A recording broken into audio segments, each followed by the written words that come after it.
Today, I have Cayelin Castell on the program, and I am thrilled to have Cayelin. She's going to talk about shamanic astrology today. And I've never really had anyone on the program talk about this, so I'm pretty excited about it. Cayelin is the co-founder of Venus Alchemy, My Star Alchemy, and the Shamanic Astrology Mystery School. In addition to writing monthly celestial timings for her 25 years, she enjoys sharing these mysteries through personal readings and teaching both online and in-person events, changing lives and perspectives from the visionary understanding that we inform the mysteries as much as they inform us. Welcome to the program, Cayelin. Thank you so much. I'm delighted to be here. Yes, great to have you here. So you talk about the mysteries. I assume the mysteries of the universe, but can you kind of tell us what you mean by the mysteries? So I love this question. We have Good. we have history, his story. We have some people are now trying to say what's her story or her story, and mystery is my story. But if you think about it, the mysteries are, it's just like life, and what is it going to bring to us? And it's a mystery. Right, right. So one of the things that happened eons ago when there became more dominator paradigm and culture that came in was that they took the astrological mysteries from the people. So they no longer were having a direct relationship with the seasons, the moon phases, the planets moving across the sky, that kind of thing. I mean, literally they built standing stone circles, pyramids, petroglyph sites, chambered cairns, temple sites, many different ways that they were tracking the magical link between the earth and the sky. And the people would know when to do ceremony, when to have intentions, when to align with what was happening, but to have be co-creators, to be having their intention align with what was happening in the sky. We lost that. It was purposely taken from us. So what shamanic astrology is really about is how do we get that back? Interesting. So when you say it was purposely taken, are you talking about man power purposely took it to So the control us so they could the priests or yes, like, especially if we look at interesting, just something some people might not know, and this is not to disparage Christianity, but those in power didn't want people to connect astrologically to those mysteries anymore, because the pagan people were doing their cross quarter celebrations and their equinox and solstice and full moon and new moon and all of those kinds of things. And so they started overlaying different Christian holidays, like they started creating them to overlay so that they wouldn't have those, and they'd forget why they were doing those things. And so, but interesting that the Easter is determined astrologically. It is the first Sunday after the first full moon after the spring equinox or the March equinox. And that's when that's when they set the Easter holiday. So that's why it moves around. It's never the same day, ever. And that's why, and it's an astrological determining. They also, in St. Peter's Cathedral, in the dome, there's there's like a little window of light in the dome, so that when the sun at the equinox would come through, it would light up a certain panel on the floor, and they would know. So they were tracking it. Right. They didn't want the people to have that knowledge and information, so they kept that secret, and they kind of made it like, oh, astrology, it's really not good, it's bad, it's evil, it's the work of the devil, whatever, that kind of thing. So it was definitely taken or like dismissed, or like, certain stories told about it that weren't true. And right, especially in Western culture. Yes, not the indigenous, but the Western cultures. Exactly. Yeah. And it was a way so that people couldn't have their own direct connection. They wanted the priests to be the intercessor between God and the people, right? So they could be so they would do what they were told. Otherwise they were going to hell, or they'd be excommunicated, or there was a lot of threats that were given to people. And there's still a lot of that energy for some people out there. I've Yeah. encountered it. Yes, I Yeah. do too. So tell us about the importance of the no, the importance of getting back to this knowledge of astrology and using it how we can use it in our lives.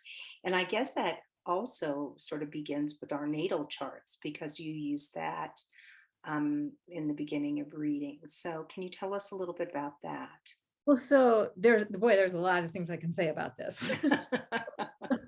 One is just becoming reattuned to the fact that there are things going on in the sky that help us to know what time it is.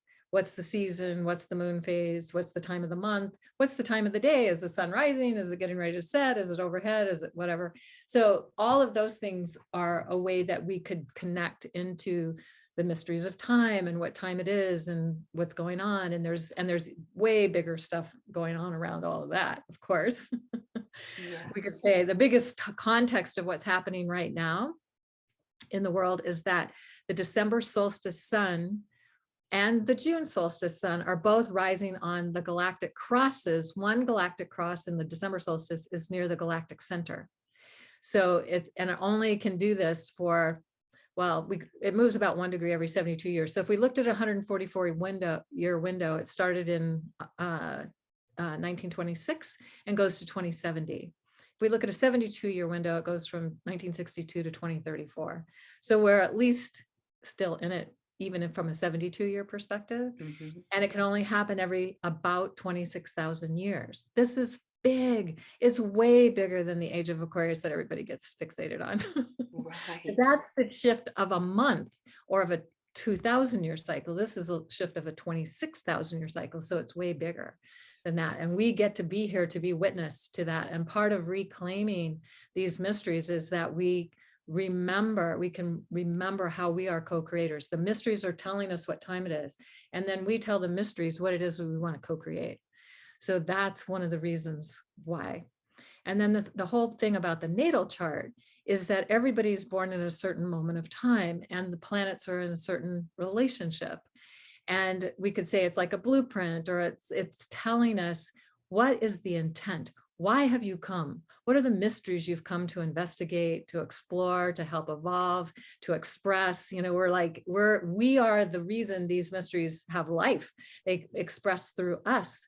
And so when we understand that intent and we work with it, and not what the culture says we should do, or how we should be, how we should express, but we align with what that intent is. And it's usually, most times I when I connect with people, it's like they're like, I always felt that was true.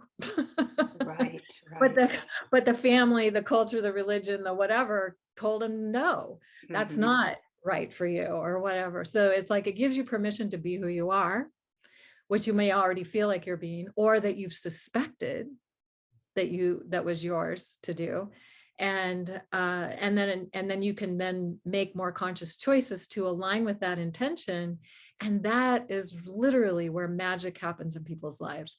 When we are more aligned with that original intent of why we came and why we're here, and we're helping to fulfill that. And we're looking at it archetypally and from a perspective that is mythically and archetypally, like what are the stories that we know, and what are the energies we have understood this to be, with the recognition that these archetypes are all evolving. So whatever we thought it to be, it's growing into something more than that. So we're not limited by that. So you're talking about some really big ideas here. Let's go back just a minute about this 26,000 years, or how long was it? How many 26, years? it's 25,920 years if you want the Okay. more exact date, but just round it up to 26. Yeah, okay. So what does that mean to us today? Is that part of what, of course, 26,000, I was going to say the transformation, but that seems to me it's been the past, I don't know, couple of decades, well, longer than that. So what does that mean for us? What is happening during this time period?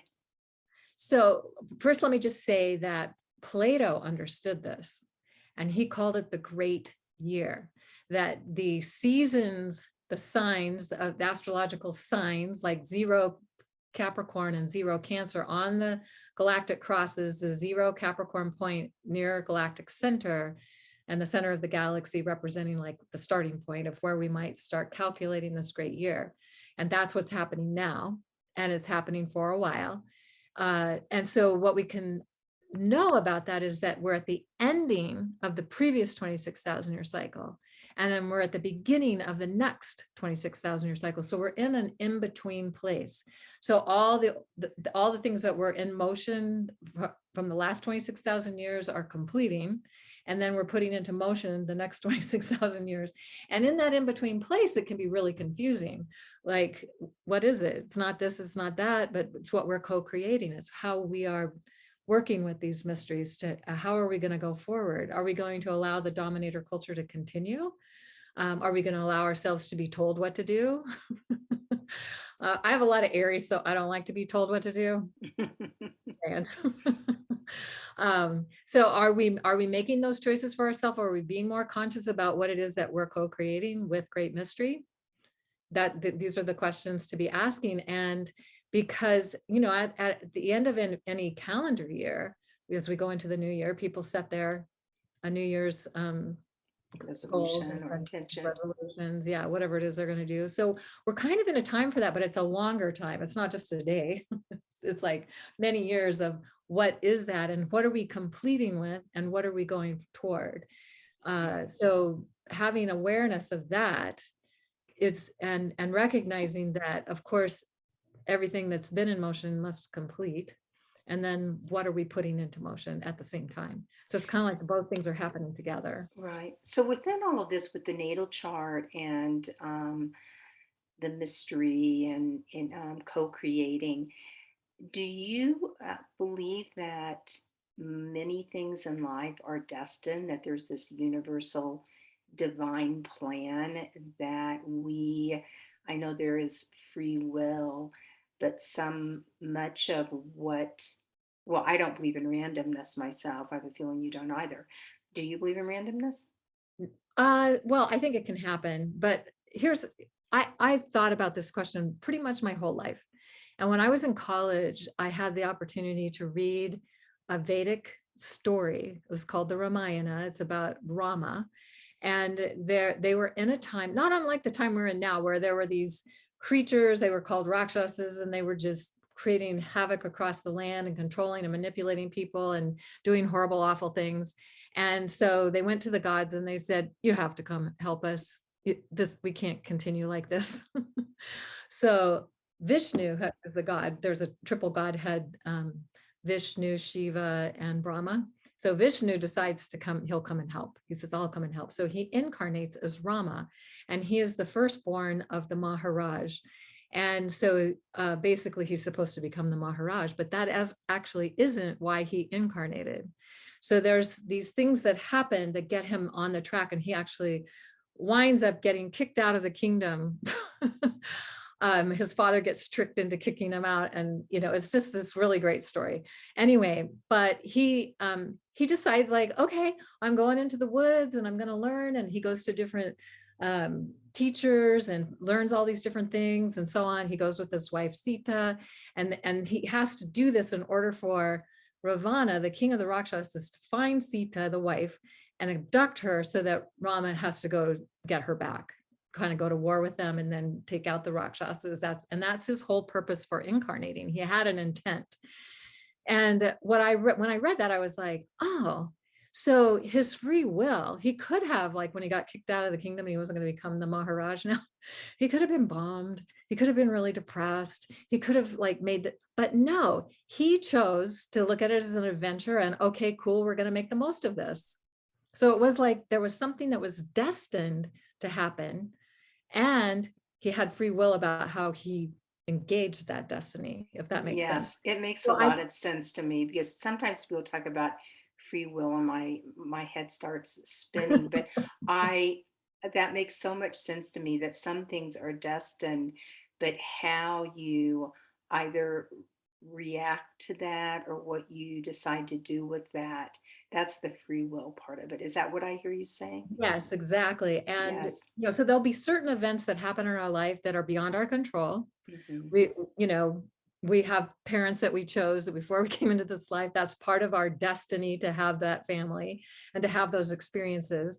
And then what we do with it is our free will choice. Right. What we do with those situations. And I do believe we're co-creators. So we're also co-creating as we go, based on our choices and that kind of thing. But there may be certain major events that we just will still have to encounter, but it's up to us how we navigate them. Yes. Do Yeah. you use the terminology? I think it's called an LB when you do astrological charts. It's something that's really big that happens in your life, probably 3 or 4 times a year. That's really can be life changing in one way or the other, depending on how you once again decide to handle it. So I don't know what LB means exactly, but Oh, okay. but what I think I hear you asking, we go through certain initiatory cycles. So how old you are will determine some of those cycles. Hmm. What's on your personal natal chart will determine some of those cycles. Uh, and those cycles are, we call them initiation cycles because they are here to teach us and help us grow. Even though sometimes what we encounter feels completely disempowering, feels completely beyond our control, feels really challenging and difficult, especially when we fight it and resist it. Right. Which I have done. I know. It's like, I mean, even though I know this stuff now, I'm like sometimes still resisting letting go of certain things. Like, okay, I know I have to let go of that, but I don't Yes. want to.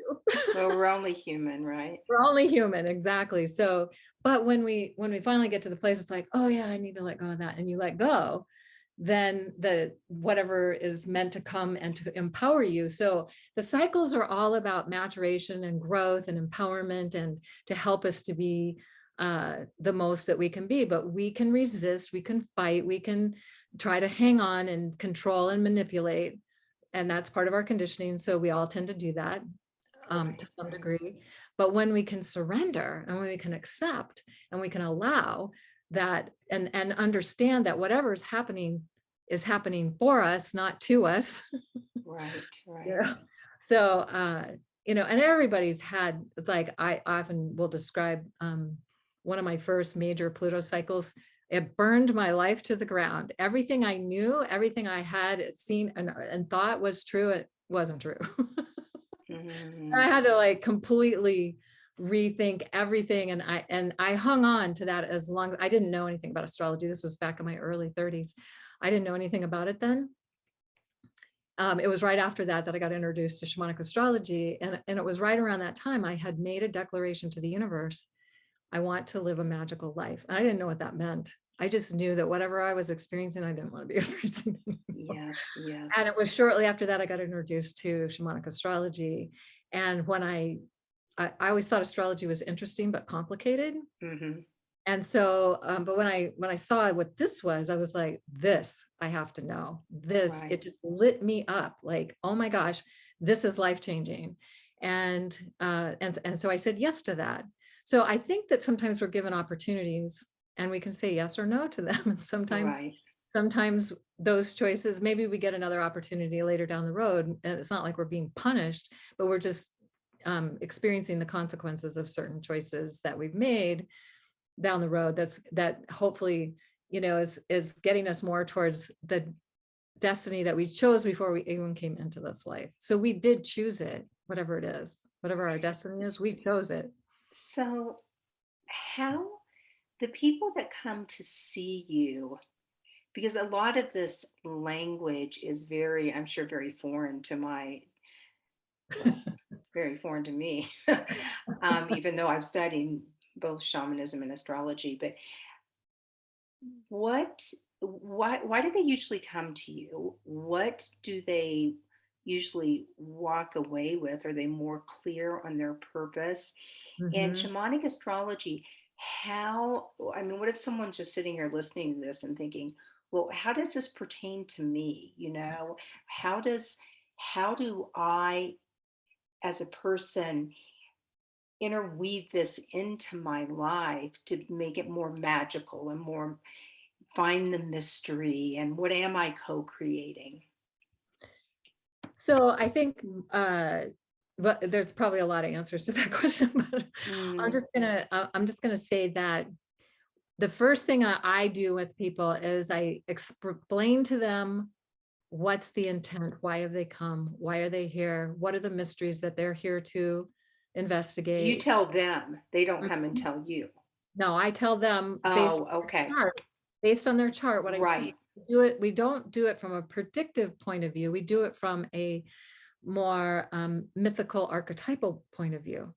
So it doesn't limit you to any one thing. And oftentimes people are already doing some aspect of that and they would like to be doing more. So now I've just given them permission to do more of that because they thought they should be doing something else. Right. Or they're just getting validation for something that they already felt aligned with. So that's really helpful. And I know the first time I got a shamanic astrology reading at the age of 34, and it was like it explained everything. Like, okay, this is exactly why I have felt this way, this is why I've made these choices, this is why. And it gave me permission to embrace that even further. The other piece of it is to know what time it is for you. So if we think about timing is everything, it even says that in the Bible, just saying. Timing is everything.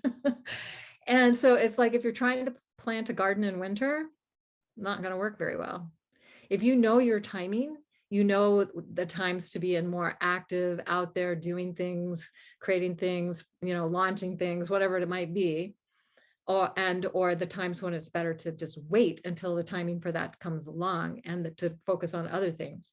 So the initiation cycles that we go through are helping us grow and evolve. But sometimes it's not about putting our energy into the world as it is about into ourselves, doing more of that deeper inner work. And sometimes it really is about what we need to put into the world or what we're wanting to put into the world. And so when we are aligned with those timings, we can have much greater success Right. and or results from that. And even people who don't know about astrology, they will just oftentimes just know the universe is pushing back. I'm trying to make this thing happen. It's just not working. It must not be the right time. And we can usually tell when the right time for those things are based on the cycles people are in. Mhm. Do Those you, are the two things. do you suggest that people, I, I hear, or I say it, I don't hear it that often, but often, I feel like the universe is telling me this, or, I was just downloaded that because it's true. But do you suggest to people that they really quiet their minds and just listen and let the universe tell them it's the right time, or what kind of things that can a person do? Yes, that is another thing to do, because ancient peoples did this, is they went and spent time under the night sky and Right. and had a communication and connection to the stars. And in fact, there's a great book written by a woman named Paige Bryant. It's called Star Walking: Shamanic Practices for Traveling into the Night Sky. She wrote this book back in the 90s, I think, and I got it soon after she wrote it, and I was just like, perfect. This is so perfect, because this is what we've lost. We've lost the ability to go and get our own direct information. And so I feel like shamanic astrology is helping people to get reconnected to that so they can get their own connection. So they don't need an astrologer to tell them. No, some people just don't want to learn it, and that's fine. And so they'll come back and whatever. And then there's other people who are like, oh, this is so good, I need to know this, and I want to be more empowered to know when to do things and how to do things and that kind of thing. So the other thing that we kind of have lost touch with is how to do ceremony, how to create intentions. And when we create intentions through ceremony, and ceremony, really the main thing about ceremony is it's a way to focus our intention. Mhm. So if we have an intent, so from, say you want to live a magical life, create an altar. Altars altar awareness. So create an altar that's magical, Yeah. and that helps you to remember that intention. And then at new moons and full moons, or certain specific, like if you have personal cycles that are happening, you can go and activate that altar, light a candle, smudge, do whatever it does that helps you to feel like you're aligning with that, because that's really what any ceremony is all about. And you can't do it wrong. Right, right. The How only would people go I was ahead? just the only thing that you could do wrong is if you are trying to do something that is not that maybe trying to manipulate somebody else, or something that's not in alignment. It's like not coming from the heart. Right. So that's the only way you could. I mean, people black magic, I guess is what I'm trying to say. Is there are people that do that kind of thing, and that's not what we're talking about. We're Yeah. talking about really like aligned with the divine, aligned with your divine purpose, and that kind of thing. So that's How would one bring, let's say they're not really, they've just never really studied this. And, but, ceremony and ritual, I think it's intriguing to everyone simply because even I will call them rituals, even having, chicken and noodles on every Friday night or Shabbat, in the Jewish tradition, or the birthday dinner, whatever it might be, those things that the family like depends on. They know it's going to happen, and it's every sense, um, everything is involved, touching, feeling, seeing, hearing, smelling. And the importance of ceremonies and rituals in a shamanic sort of way, and I guess astrological too. What could people bring into their homes, and not only that, share with their children to help them think about intentions and the importance of living a magical life. what the thought that comes to my mind is one of the things I love to get people to do is create a vision board, Mm, because it's a way of like tuning into your intention. What is it that you want to experience? And then you find images and words, and you could maybe even create an intention statement to put on that. Put it somewhere where you'll see it often, and you don't have to think about it. This is the other thing about altars too. You can put it on your altar, is you don't have to think about it. It's like when your eye sees it, it reminds your subconscious of the intention that you created, and it's powerful. I will say some things happen more quickly than others. yes. I've put out an intention and had an immediate response that's happened so fast it made my head swim, right? Like, whoa, that was quick. And then I've had others that took 5 years. Yeah. Like, wow, that took a long time. That's like I've had that intention out there for a while. It would just took the time it took, but it was a big intention. And also the other thing to keep in mind is whenever we set an intention, anything in the way of that has to get cleared. So if we have limiting beliefs, if we have negative habits and attitudes and ways of doing things, if we have things that we haven't really fully grasped within ourselves.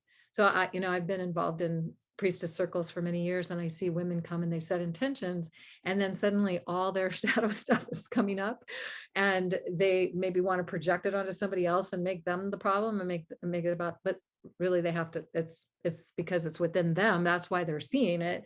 So then Right. the opportunity is to go, okay, maybe I have this limiting belief, and I think, and now somebody's reflecting that back to me. So that's the opportunity that we have. And Right. that's part of how we're co-creative too, because as long as we have that limiting belief, we're going to keep recreating circumstances that will reflect it back to us until we own it Mhm. and transmute it and transform it. And so it becomes our medicine, not our wound, or not the thing that holds us back. And so that's a big part of the process as well. So it's about taking personal responsibility. Mhm. Um, and we want to create magic, but to do that, we have to get out of our own way sometimes. Right. Can you Yeah. give us an example of maybe one of your clients that they set an intention, and kind of like what, or even your own example, and what, I'll use the buzzword, manifested after really praying on that or meditating on that and creating some sort of a ritual or altar around that? Something that's leaping to my mind, so I'll share this, is that on my 46th birthday, and age 46 is a powerful birthday because the sun and the moon come back. to the same sign and degree, very close to the same phase they were, very close to the birthday. And there's a Mercury return. It's the most exact one of your life unless you live to be 92. And then there may be other personal things that are going on, but I was aware of this on my 46th birthday. This is some time ago, 20 years ago. And so I went for what I called a ceremonial hike. And I took some tobacco and some cornmeal with me, and I was saying intentions as I'm hiking, and I'm like blowing on it and putting it on my heart. And I'm hiking, and I'm going up this mountain. And then at some point I finally was like, okay, that's good. And I offered it to the land. I gave it to the land. Mhm. And I went to like a few hundred yards, and I was looking down, and I saw a little, looked like a toy, like a little toy on the side of the trail. And I was like, huh, that's interesting. And I thought, well, I should pick it up and look at it to see what it really is. I thought it was like a lion leaping. Um, Not the best eyesight in the world. I wasn't wearing glasses yet at that time, but I probably should have been. Anyway, so I reached down to touch it, and it was cold and squishy. And I was like, like, oh my God. It was some kind of little dead animal. And I just started walking away, and I was chanting mantras and, whatever for that poor little animal. And I hear this message, stop and go back. And I don't hear messages like that a lot. I'm not one of those kind of people. I'm like, no, I only have so much time. I have to get to the top of the mountain. I have to get back. I have to get back by a certain time. Stop, go back. I'm like, fine. So arguing with myself, I went back and I looked at it, and it was a little baby bunny that had been aborted beside the trail. And rabbit is our, in the medicine cards by Jamie Sams, is fear. It's like, so here's the, so that's one of the symbols that it's about. And it had its little ears, and it has little feet and so on. So I took a really close look at it, and I just dug a little hole, and I put it in, and I started putting rocks on it, like a little rock cairn. And then I thought, oh, I'm going to put a stick in that rock cairn so I can remember it when I come back. And I stepped down the trail. I pick up, and I live in the Arizona desert. So it's like a cholla that had been, that's now just like it's a long stick with lots of little holes in it, and there's no spines left on it. And I pick it up, and I turn around, and there's a man standing in front of me, like he appeared out of nowhere. I didn't hear him coming. I didn't hear anything. He's got on a hiking hat, and he's holding a staff, like he looks like a wizard. Oh my gosh. He looks like a wizard. And I'm like holding up the stick, and I'm like, because that startled me, and I'm like, I'm not going to hit you with this. I just said, oh my gosh. He goes, I was trying not to scare you. And I go, that didn't work. And I told him and then I felt like I should tell him what I was doing, like why I had the stick, and I was going to put it in, and I went and put it in the cairn. And he looks at it for a moment, and he said, one of the things he said was, well, that little bunny could have gone into the belly of an animal or into the belly of the earth. So this is good that it went into the belly of the earth. And then he ponders it for a moment, and he says, I'll remember this when I come back. And then he walks on. And I was like, whoa, that was amazing. Literally, when I got home, I was like, okay, I got to look up rabbit medicine. Rabbit is also the symbol for the goddess, Eos star, and Easter, and the Easter rabbit, and all that going on. So I was like, okay, so I just needed to know more. And I come across a website of the Rosicrucians. Now, my parents were both Rosicrucians, so this was significant to me. And it said the mountain of initiation. I was climbing the mountain. The first step in the mountain of initiation is you encounter the rabbit and the old man. Oh my gosh. I am like, and my life started changing at that point. Like, whoa, like it, things got really accelerated and it got me onto a whole new path. It took a little while because I had a lot to let go of, and I was a little resistant, but I was just like, wow. So when, and I had just finished putting out all my intentions, and then all that happened. And I did get to the top of the mountain, by the way, that day. And it was 4,600 feet at the top. So I was like, huh. On my 46th birthday, I climbed up to 4,600 feet. So it's another piece. Yes, yes. Magic. So what did you do with that after you looked this? Well, first of all, it sounds like you really need to take a deep breath and be aware. I mean, just to be aware and then to be curious, right? To go Yes, home and check yes, that out, and just yes. that came up what your parents were, and so being aware. But then, so you went home with this, and you said things started to change. And how did your life change, and what sorts of things did you start doing to help manifest that energy even more so? So sometimes we don't have to do anything, it just happens. If Mm, we have a very strong, powerful intent. And sometimes the messages that we get back will be just a confirmation that we're on the right track. Because I've asked questions to say, could you just like please help me know that I'm on the right track with this? right. And then something shows up and it's like total confirmation. So I'll just give you two quick examples. One was I was been doing a lot of ancestral healing work. And I was like, one morning, this was about 2 or 3 years ago, I woke up in the morning and I was going to go for my morning walk. And I'm like, could you just send me a sign? Because I'm really feeling like I don't know if this is working at all. And literally on my morning walk, I saw a Gila monster. Now I live in the Arizona desert. So you can see them here, but they're very rare to see. They're only above ground, maybe 1 to 3% of the time. But I see them a lot. They are like a medicine animal for me. And when I see them, I'm like, my ancestors are talking to me. So I was like, Mm, okay, I'm on track. Perfect, perfect. right. Another time I was in a Saturn cycle, and I was in 7 years of Saturn, as I was going through getting ready to go through my second Saturn return. And I was feeling like I was just not making the changes that I needed to make, or I wasn't sure. I was really just feeling very challenged and so on. So I said, could you just send me a sign, please? About, that anyway, we talk about Saturn cycles as a snake shedding its skin, because it's like the old form, the old ways that we have been doing things may not be working anymore. We've outgrown them. Doesn't mean they weren't great at one time. It just means now we've outgrown it. And the snake, when it's shedding its skin, is often irritable and cranky and maybe doesn't feel like things are going the way they want it to go. Right, right. Right? So I'm hiking up this trail and I find myself going off in this other trail, like not really thinking about it. I'm just kind of tuning in and I'm like, oh, I think I should check that out. And then I find myself going up this hill, and I get to the top of the hill and I see a rock and I'm like, I'm going to go sit over there. But then see another rock and I'm like, nope, going over and sitting on this rock. And I sit there and I take it all in the beauty, and I'm calming down. I'm like, okay, this is an incredible place to be. And I have some water and I have a little snack. And then I look down at my feet and there's a snake skin. Interesting. I was like, oh. And so I gathered it up and I made a rock cairn and I said, thank you, thank you, thank you. And I flew down the mountain, almost flew down. I mean, I really literally went down the mountain pretty quick from there. Hmm.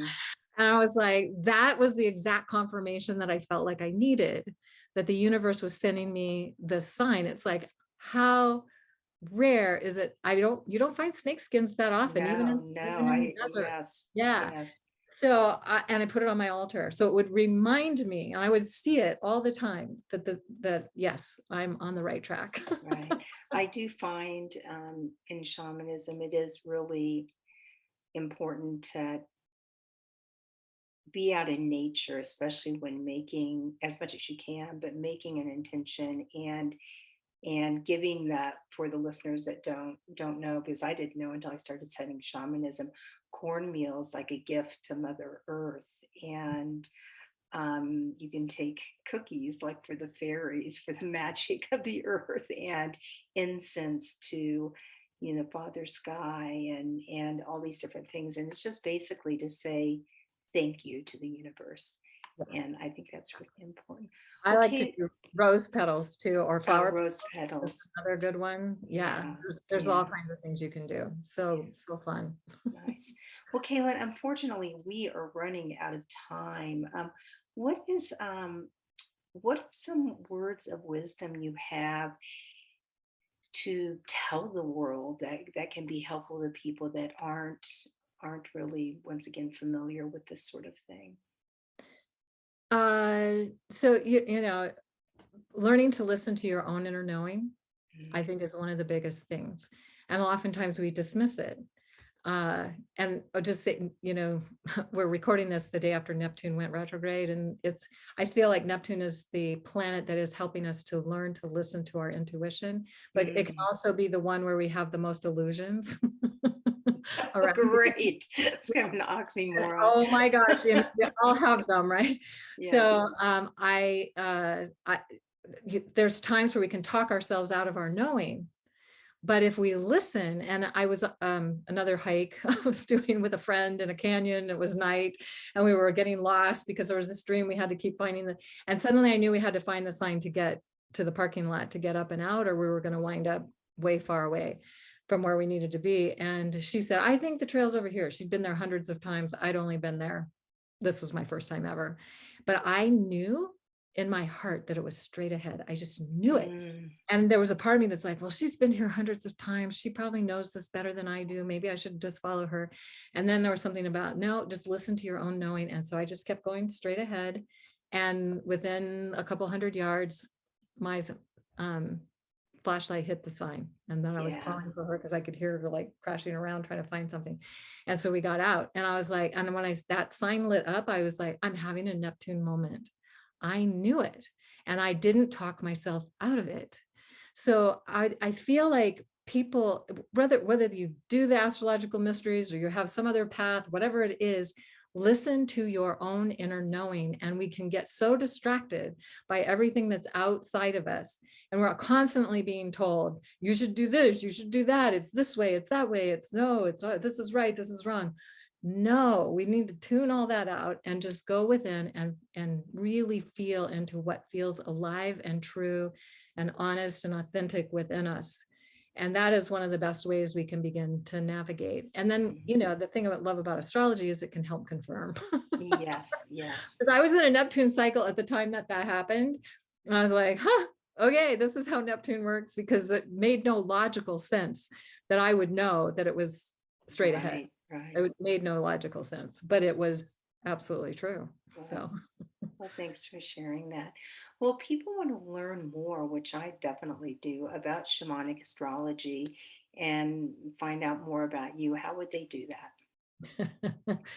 okay, so I have a website. You can either go to cayelincastell.com or celestialtimings.com, and there's a lot of information, a lot of articles, there's videos, there's lots of things that you can tune into from my website. I also do Venus Alchemy, which is a ceremonial journey through the Venus cycle, reclaiming the wisdom of the divine feminine initiation, going into the underworld, dying, being reborn, reascending or coming back out of the underworld.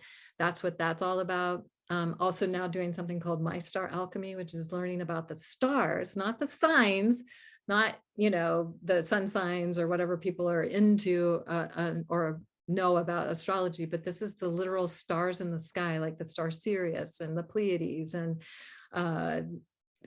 Aldebaran and Antares, and there's certain specific stars, Regulus and Spica. These stars have their own mysteries. And so I've been working with that too. So mystaralchemy.com, venusalchemy.com, cayelincastell.com, or celestialtimings.com. Lots of different possibilities. You're a busy woman. Wonderful. Well, we'll put all those in the show notes also, so people will know. Yeah. Well, thank you so much for coming on the show. This has been very educational, and it's shown me that I have a lot more to learn. So I'm really excited about that.